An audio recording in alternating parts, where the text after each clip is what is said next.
I've installed 20 different AI tools. Most of them didn't work.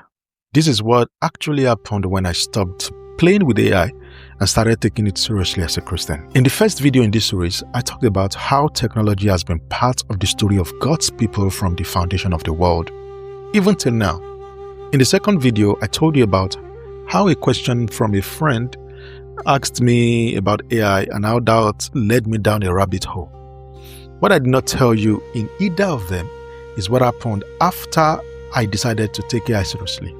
A lot of that got cut out in the edit. I have to say here, I am not technical, but if there is a new technology, I will always find a way to tinker with it. I will try it. I will go here, go there. I'll keep trying things. I'll even break things. That is me. I like to use technology to the highest advantage I can get with what I have. When this thing called LLM or AI, as many of us, when it came around in 2022, I think I was quick to create an account.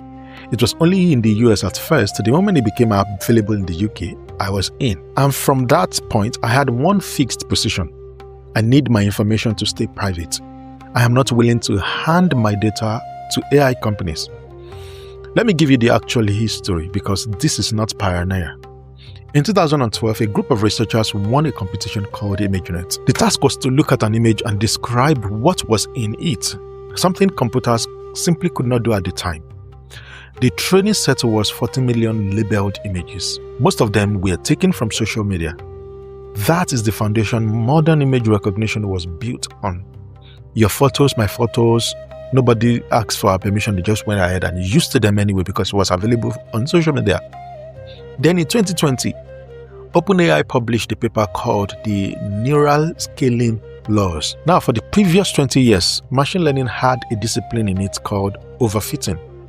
You did not train too hard on your training sets because if you did, the model became good on that set and useless on everything else. So restraint was the whole craft of machine learning then. This paper by OpenAI reversed it.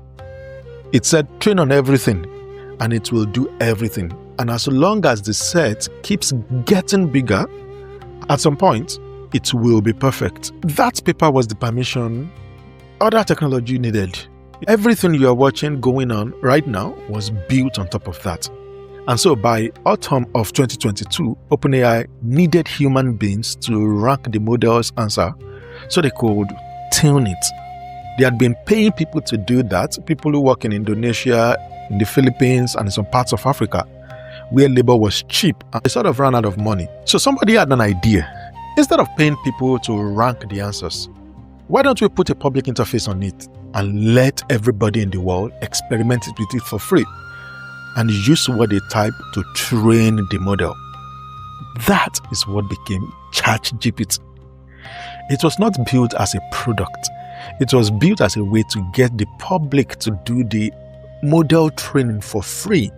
And 100 million people signed up within 2 months. It's recorded that that's the fastest any product could have reached within that number of time. The previous record holder was TikTok, who took 9 months before they got to 100 million users. But it took ChatGPT just 2 months to do that. By March 2023, OpenAI released GPT-4, about 1 trillion parameters, and by that point, they had indexed the entire internet, and there was no more data left to take. I wanted to think about that for a second. The public internet had been exhausted, it had been consumed. They had finished all the data that was available on the internet. The only material they did not have access to was data that was sitting on people's machines. Data that lived in our lives, what I call deep data rather than big data. And we already know what happens when a company gets hold of that kind of data, isn't it? So when I tell you I am not handing my data over, I am not describing a feeling.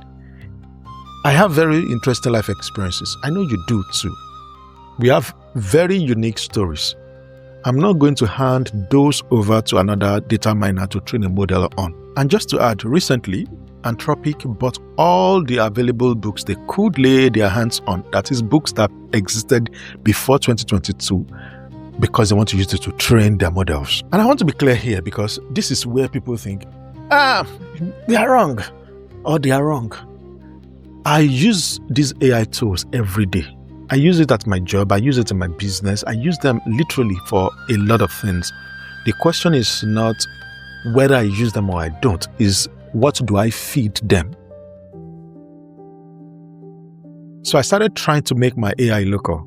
I tried Ollama, I used AnythingLLM, I used every kind of tool you can imagine. I have installed no less than 20 different AI tools on my laptop. Now this is me doing years of that. Some of them worked in pieces, but somehow it's never came together. Now I do not count that as waste. I basically look at that as that's the tuition I needed to pay for a new technology that has just come out. And some of us are beginning to figure out how it's going to work for us in actual real life. Now, about 6 months ago, a friend sent me a video on Instagram. It was this jolly looking guy that was talking about files and folder structure. His name was Jake Van Clief. I went down this rabbit hole, and I remember that same night, I went through all the videos on his Instagram that had to do with AI, and same on his YouTube. At the end, I joined his school, and then I found out that he was a researcher. He published a paper on something called Interpretable Context Methodology. Now, as someone who teaches other people how to extract what is in their heads and turn it into intellectual property using a framework I call micro-methodology, macro-methodology, I was fascinated because he was using my language. But I went and set the entire thing up myself, following everything he was talking about. And when I got results, I went into the group, talked about it, shared it with other people, answered questions, helped other people. Their life got in the way, and I somehow stopped going back to the group the way I used to.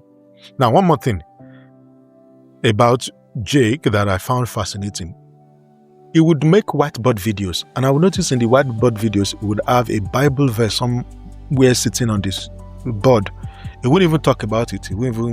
But I would go and check what that scripture is. But he would always have them there. I started studying the book of Proverbs deeply early January this year. And in Proverbs 10 verse 14, Proverbs says that wise men lay up knowledge, but the mouth of the foolish is near ruin.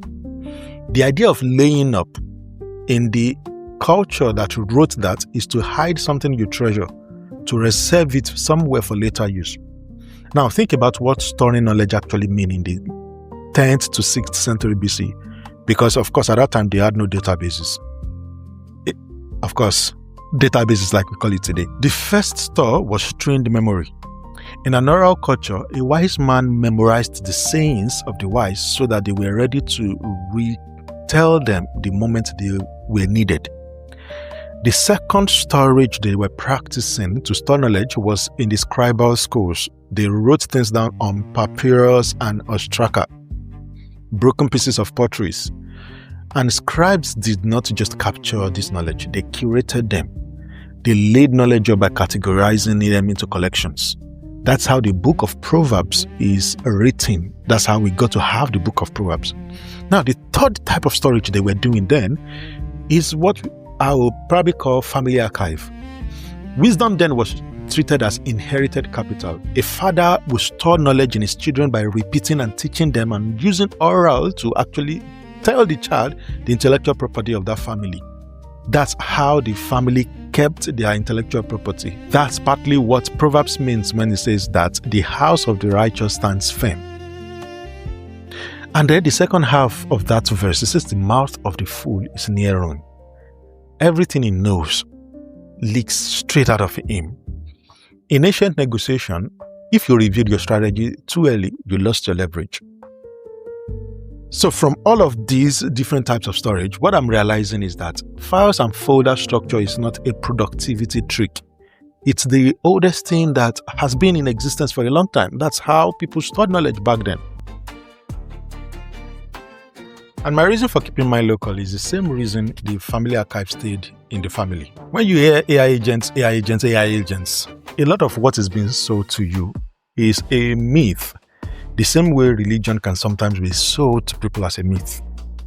I am not saying that agents are fake. I am saying the thing being sold to you is the thing you can build yourself. And the selling depends on you not knowing that you can actually do it yourself. That is actually simple. In 5 months, I cannot remember running out of usage limit once, except the day CLAUDE had an outage. Before this, I used to burn through my context window. I used to burn through my usage limits, and I will compact the chart, continue, compact it, continue. Now I did not even get close to that.